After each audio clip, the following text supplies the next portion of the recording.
ফেব্রুয়ারি মাসের মধ্যভাগে নির্বাচন হবে বলে আশা করছেন মির্জা ফখরুল ইসলাম আলমগীর। নির্বাচনের মাধ্যমে সমস্যাগুলোর সমাধান হবে বলে আশা করেন বিএনপি মহাসচিব। জুলাই আগস্ট অভ্যুত্থানের প্রথম বার্ষিকীতে জাতীয় প্রেস ক্লাব আয়োজিত অনুষ্ঠানে বিএনপি মহাসচিব মির্জা ফখরুল ইসলাম আলমগীর এসব কথা বলেন। তিনি বলেন, 1 বছর হয়েছে, এখনো শহীদদের তালিকা করা হয়নি। অনেক শহীদ পরিবার অসহায় দিন পার করছে। এটা বললেই সরকারের কেউ কেউ মন খারাপ করেন। ব্যর্থতার সামনে আসলেই তো সমালোচনা করা হয়। বিএনপি নির্বাচনের দাবি করলেই সমালোচনা করা হতো। এখন সমাজের বিভিন্ন শ্রেণী পেশার মানুষ দ্রুত নির্বাচন দিতে বলছেন। বিএনপি নির্বাচন চায় ক্ষমতায় যেতে নয়, জনগণের মালিকানা জনগণকে বুঝিয়ে দিতে। রাজনৈতিক দলগুলোর মধ্যে যে প্রতিহিংসার কথাবার্তা বলা হচ্ছে তার একটা মাত্রা থাকা উচিত।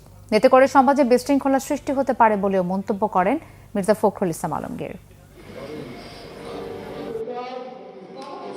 এই কথা তো সত্য যে কাজটা ছিল যে অতি দ্রুত একটা নির্বাচনের মধ্য দিয়ে একটা নির্বাচিত সরকারের কাছে দায়িত্ব তুলে দেওয়া, সেটা না দিয়ে ক্রমান্বয়ে বিভিন্ন রকম কতটা সংস্কার কমিশন তৈরি করা হয়েছে আমার ঠিক জানা নাই। 6টা বোধহয় অ্যাক্টিভ, 11টার 6টা অ্যাক্টিভ। এখন এই 11 থেকে 6টা আসার পরেও তারা মনে করেন যে খুবই সামান্য, অর্থাৎ তারা দেশকে পুরো নতুন একটা আপনার দেশ তৈরি করতে চান, ম্যাজিক্যাল দেশ তৈরি করতে চান। খুব ভালো কথা, কিন্তু আমরা তো চাই দেশের জনগণের মধ্য থেকে আসবো।